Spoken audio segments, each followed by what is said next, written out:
I want to start talking about the big stuff now, the things that really matter in the long run, and which I believe will have a great impact on how we do things in the future. Uh, but the big stuff, uh, they're scientific theories sort of things, so they're a little bit uh, less accessible. But I realize that what's really important is the implications of those scientific theories. Uh, and because what matters to me, what matters to you, what matters to everyone is those things that influence how we live our lives. And for my theories, it all boils down to assumptions. The assumptions we make, the assumptions we inherit from those who came before us, and that the assumptions that we apply throughout our lives.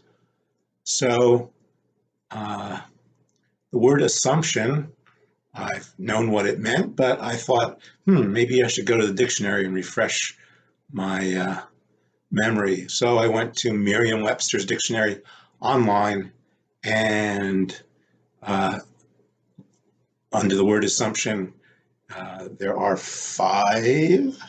six sub definitions, and the one I'm talking about, assumptions, is 3B on that long list. So it's not the first meaning. I thought it was a primary meaning, but it's not the first meaning in that dictionary.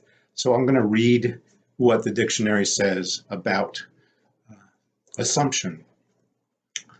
A fact or statement such as a proposition, axiom, postulate, or notion taken for granted.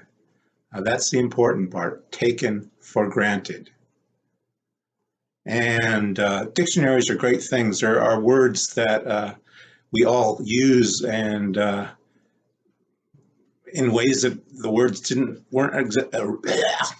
were not originally not the original meanings. And it's interesting how it tends to be good words turning into bad words. So I want to give you one example of that, and that is the word idiot.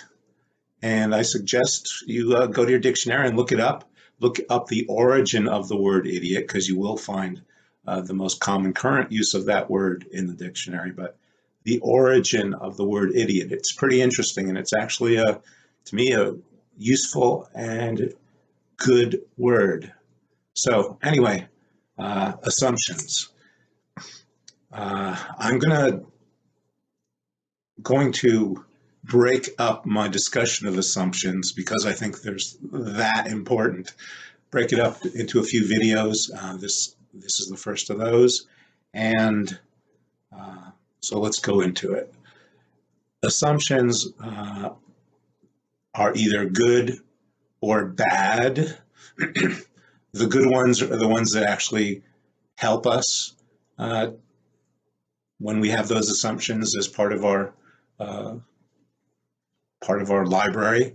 When we have those assumptions that are good, they are helpful in how we lead our lives.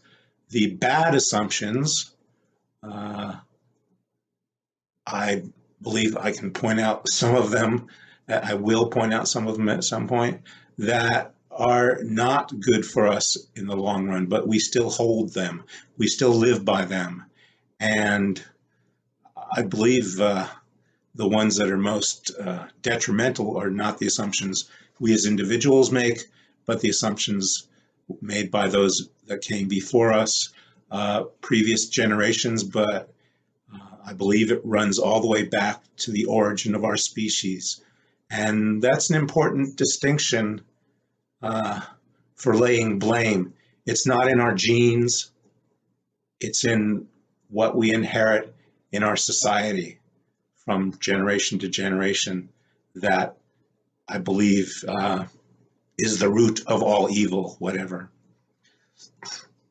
So, good and bad assumptions. I want to give you a little story about uh, a little fantasy about assumptions to maybe help explain where I'm coming from, because we all live by assumptions. It's nothing new in the world. But so this little story, uh, it concerns a wolf, and I have used wolf as an analogy when I'm talking about assumptions for years now, but this time it's a different wolf. Uh, it's not looking at a wolf that is kind of a realistic wolf. It's looking at this particular wolf in this particular story to illustrate my point. So there is a wolf who grew up in a land where all the trees are short, and we'll call that the land of short trees. He grew up there in that world, in that forest, in that land where the only prey were pigeons. And so from his puppyhood onward, he was taught, and he developed the skills for taking down pigeons. And the strategy that the wolf used was, well, these pigeons are flying around during the day. It's kind of hard to catch them.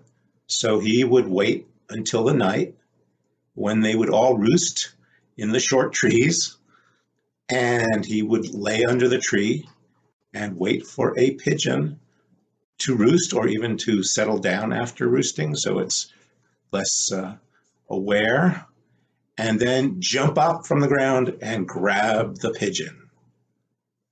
Well, that was a great success. But one day, all of a sudden, all the pigeons disappeared. And in their place, not really in their place because they don't fly, were rabbits. Rabbits that lived on the ground. And he one day noticed no pigeons flying around, but all these rabbits running around on the ground. And he thought, well, those look kind of tasty.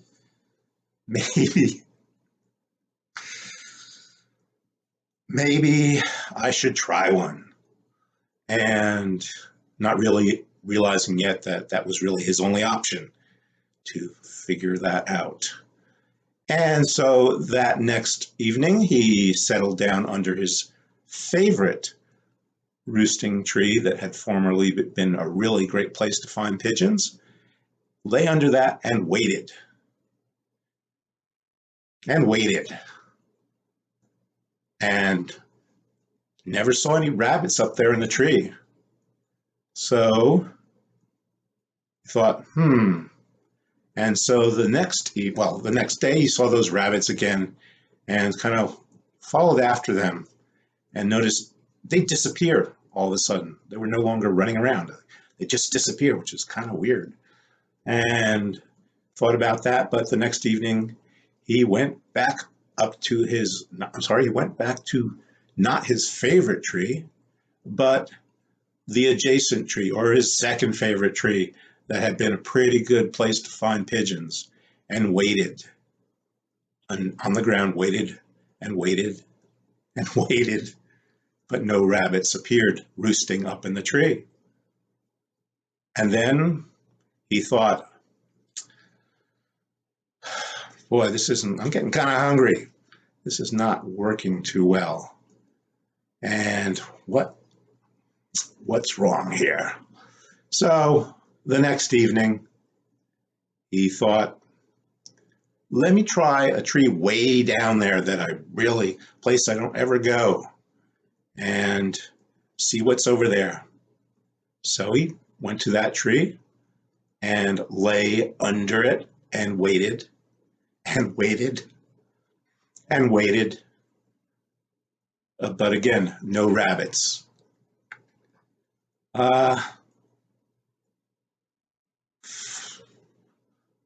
next day, he started to think about it and thought, I'm only seeing these rabbits on the ground. Maybe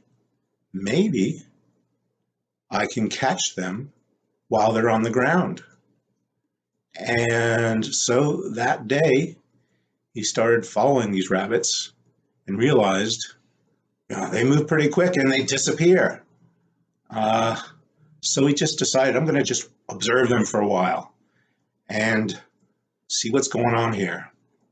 And actually, the next day, while observing the rabbits, he happened to see one of the rabbits disappear, but he saw that they were disappearing into a hole in the ground and said, aha, so I have to figure out a way to catch these guys before they disappear into the ground.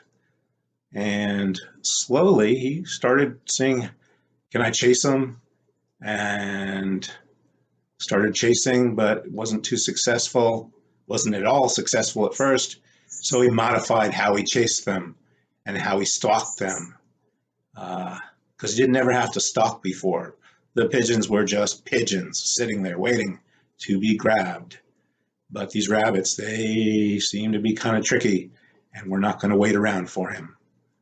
So he would make assumptions that first day on how to get to those rabbits, how to catch those rabbits, and wasn't quite successful, and he was getting hungry.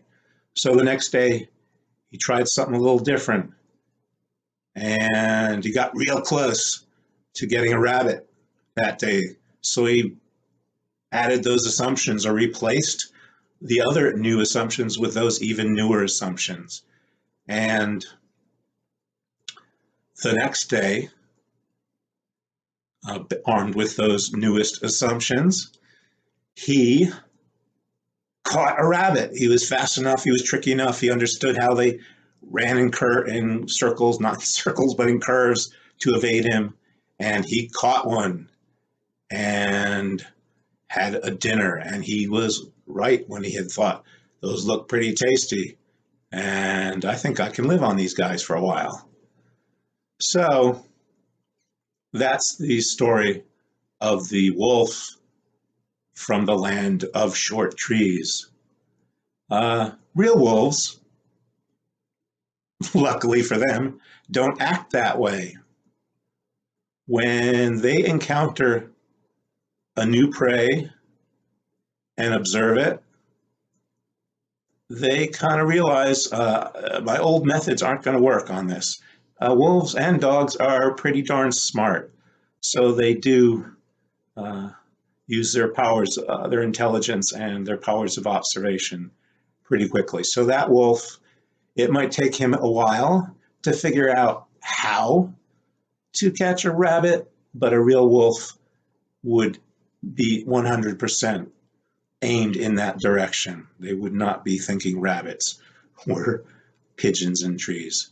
So that's the story. Again, that's wolves and rabbits and pigeons and assumptions.